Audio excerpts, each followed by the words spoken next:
know some of the soldiers in the Civil War had a secret? The deception among soldiers had to do with those who had secret identities. There were foreign documentation about us that historians believe could have been as many as 1,000. Women's traditional roles were challenged and changed. Soldiers in the Civil War fought for many different reasons and causes, and even different sides, but we all have one thing in common. If I reveal our secret, you can't tell, because it would cause us to be discharged. In 1863, women did not have the right to fight. We didn't have the right to fight. We didn't have any rights for that matter. We couldn't vote or own any land. The Civil War was considered a man's fight. Images of women like myself during the conflict centered around self-sacrificing nurses, romantic spies, or bravely detained home for the absence of their men. While many women were back home doing what common beliefs told them to, cooking, cleaning, and taking care of the children, obedient to their husbands and taking care of the hearth and home. The men, of course, marched off to war, lived in germ-ridden camps, engaged in heinous battle, languished in appalling prison camps, and died horribly yet heroically. The men, however, were not the only ones to fight. I bore arms. I charged into battle. I lived in those camps. Some of us suffered in prison. Some of us died for our causes. All while maintaining our alias identities. Loretta, my goodness, what is the matter? Didn't you hear? My husband's going off to war. I begged to come with him, but he A refused. woman at war? That's ridiculous. Honestly, ridiculous is one thing like this like a man. I know, but I have to go after my husband. Besides, I hear there's someone in the war. They disguise themselves as men. Speaking of which, what are you wearing? I was helping Keith out in the garden. I didn't want to dirty my dresses. But you really think it's a good idea to disguise yourself as a man? It's just not proper for a young lady.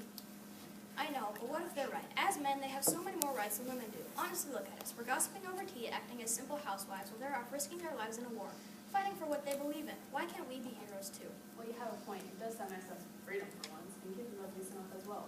But your husband never was a man. What are you going to do about it? Who says he needs to know? Well, that would be quite a surprise for him. Really, Jack? You're cleaning us out again? Well, they don't call me a whiskey-drinking, sharpshooting, gambling, tobacco-chewing son of a gun for nothing. That's for sure. When did that little title catch on? Well, can I trust you guys? Yeah. I'm not really Jack Williams. I'm Francis Clayton. Really? I joined the war to be with my husband Elmer and to fight for what we believed in. I got good at acting like a man after a while. No one suspected a thing. Well, I'm gonna let you in on a little something. I'm not Albert Cashier. I'm Jenny Hodgers. You too? Yeah, the soldier's wage was way more than I'd ever made as laundress or a seamstress or other less respectable professions. It gave me the right to fight and put me on a path of adventure. All I had to do was sign on the dotted line. I wasn't going to tell you, but with all this confession, I probably should. I'm not Frank Thompson. I'm Sarah Edmonds. I decided to fight with the Union side because I strongly believed in the police. I enlisted under the name of Frank Thompson that 8 years earlier in my life to escape my abusive father and the marriage he arranged for me.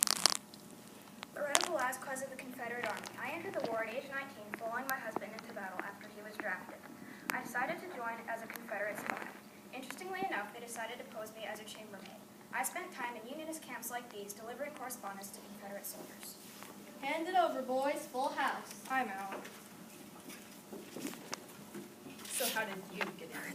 The funny thing about the war is that it was way too easy to get in. Why? Because you were in good health? Nah, I had good teeth.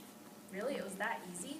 Yeah, if you think we had good physical examinations where our true gender would be revealed, think again.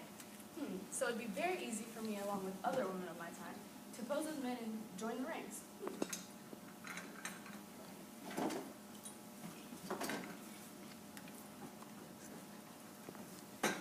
Oh, hello. Are you getting some of the tea?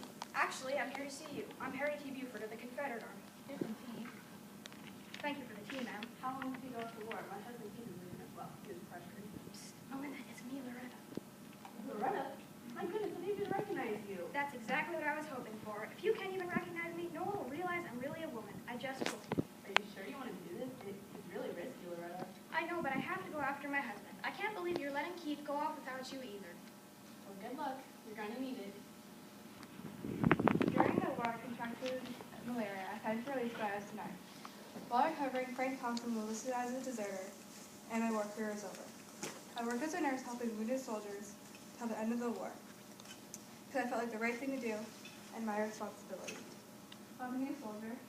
I did enlist with my husband Keith for the South until I was shot and revealed as a woman. Then he rolled in a patch of poison oak to be with me. After that, he was considered a shrinking deserter according to the Confederate Army. What happened to you? Unfortunately, my husband was shot during battle and killed, but I didn't stop the war to death. I marched right over his body. It was my responsibility to my fellow soldiers and country to continue fighting. Later, I was shot in the hip at Stones River, and during our battlefield retreat, it was revealed I was honorably discharged. I rejoined my ranks and decided the Army was the place I could make the most difference. I fought in many famous battles such as Bull Run. It was my responsibility as the rank of Sergeant Major to lead my men into battle and to check on wounded soldiers. As a man, I received many rights, such as voting. Even after I was discovered for my true gender, they kept it a secret, and I continued to receive such rights. You all know how Civil War ended. The Union won and slavery was abolished. But would you like to know how our stories ended? After the war, I remained under my male alias of Albert Cashier for years. As my mental health as well as physical health began to deteriorate with age, they put me into a veterans hospital. There, the nurses discovered my true gender but kept it a secret.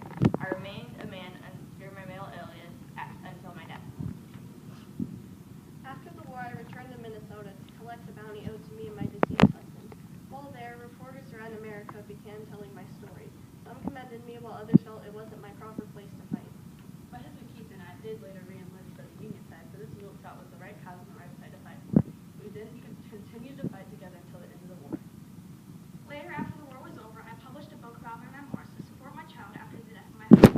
I shared with others that women were willing to fight for their rights in their country and that traditional roles could be challenged and changed.